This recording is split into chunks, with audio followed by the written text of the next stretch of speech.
Okay guys, very quickly now we are going to go over the 3 essential ways to access your knife. The first and most basic way to access the weapon is what we refer to as a low profile access. Low profile means we're chatting, we're talking, we casually gesture and move and we mask our intention and then try to go for the weapon.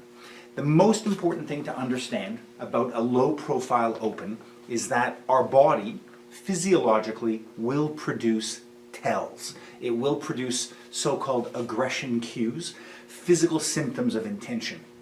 We can do our best to be aware of them and we can do our best to mask them, but there are certain physiological truths that will always come out. One of them is that it is physiologically impossible for the body at a reflexive level to move at incongruent speeds. Meaning, when the body starts to ramp up and get agitated, naturally, left to its own devices, all of the body will be agitated and moving at the same speed. You will not, at a flinch or reflexive level, have the body moving entirely at one speed and then one hand slowly motors at a slower speed. The only time you have incongruent speed is when it is intentionally controlled. So this is important because as persons trying to access a weapon, we are doing our best, like a magician, to mask the obvious. We are doing our best to conceal the fact that one arm is moving more slowly towards the weapon. At a defensive level, if we're trying to identify aggressive intent, we need to know this so that we can learn when something is off. Sometimes you'll see somebody moving what we term the casual blur. They're moving their body at one kind of speed, and then you see this one arm here slowly creeping to the back, and it sets off the spider senses, and we know something's wrong, but if we haven't educated ourselves to recognize that it's physiologically impossible for that to be happening as an accident, then we fail to sometimes reaffirm what our intuitive body knows. So by educating our eye, by training it, by drilling it in class, by doing it as if we are the ones trying to access the weapon, and then by training ourselves to identify it sooner, we gain confidence in our natural reflex, in our intuition, if you will. We educate our eye, we learn to see it sooner, and as such we can react sooner. So if I'm looking for something, that's something for weapon access that I'm going to be very cautious about. I'm also going to be cautious about hands going into pockets and hands going behind. Even if I was talking as casually as possible and I look super mellow, but then during that one of my hands goes in my pocket, this should make me nervous, right? This should make me nervous because this is not something that I can control or see. If a hand goes in a pocket, I don't know if the person's going to come out with a weapon.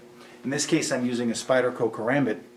I would have the choice to use the ring to fish it out, but then when I'm working with the ring, will the ring just look like a piece of jewelry on my hand, or will it be noticeable? Or I might have the choice of fishing it out and not putting the hand in the ring at the beginning, so it's a little bit less noticeable if I'm working on my body. I can still flare my remaining fingers while palming it, and then at any point I could put my finger inside to be ready to access it. It would be up to me. So I need to drill this to see what my preference is.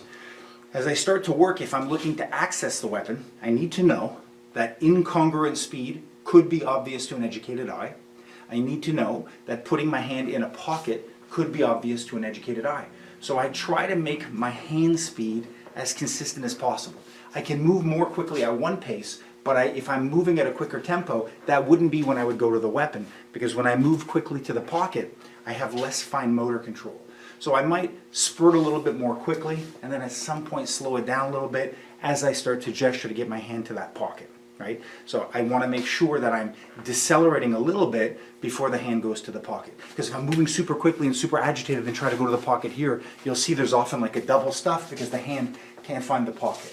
So I would rather be moving at one pace, everything's moving together. Maybe then it slows down, because when it slows down, it's easier for me to make a single action and get into my pocket with precision. That's the first thing. Secondly, because I know that hands going to pockets are a warning sign to the educated eye, I want to be cautious about showing this hand in full profile going to the pocket.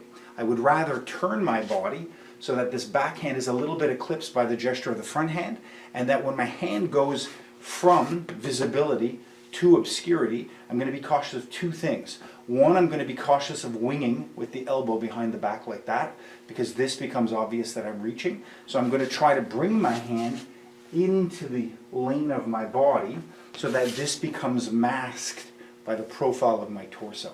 So my hand is going to be brought straight back so the wing's less noticeable, and then this hand is going to access by going straight down to the pocket. So it's across and down. Second thing to realize, aside from the winging of the elbow, is that I want to be cautious about my hand going from visibility on a diagonal line towards my pocket. Because the more diagonal this is, the more it implies I'm going to the pocket. If my hand is moving here, like I'm stretching a bow and arrow, like that, and then from this posture disappears from sight, it gives just slightly less implication of going to a pocket than if it went here. This looks like, and it might at subconscious level, be just a little bit more likely to set off warning bells. So, 3 things to look for. Moving at a congruent speed. Everything is moving at the same speed. The sooner I take conscious control of my hand speed, the more likely I am to be able to intentionally mask things. So I might move my hands with intention at one cadence, maybe a little bit faster, maybe moving, maybe gesturing, but I know I need to slow it down before I go from my gesture to my pocket to maximize my pocket precision. Secondly, be super cautious about winging with the elbow. Know that my hand wants to disappear behind the line of my body. And third, pull it back like I'm drawing a bow and arrow rather than cutting a straight line to the pocket. So in application, I'm going to be talking at an even speed. I'll usually step back with my power side just a little bit, as we always would, blading the body. My hands are moving. I might even play with turning my torso a few times as if I'm rocking, so that when the hand goes there, it's a little bit less noticeable, and then I can access my weapon and be ready to go. All right, so just a few times, moving again, natural posture, same pace, gesturing. I could even look away and look back. If I look away and look back, the key is that I don't completely turn my eyes, but rather I look at you, and then when I turn away, I go to the maximum of my peripheral vision. So I can see you still in the line of my peripheral vision. And then when I move back, it's my choice. Do I take the weapon back concealed, closed? If there's a ring, do I ring right away, or do I wait to ring later? Or am I looking at that position to open it so that when I come forward, I have the blade already drawn? So those are the 3 cardinal rules of the low profile open.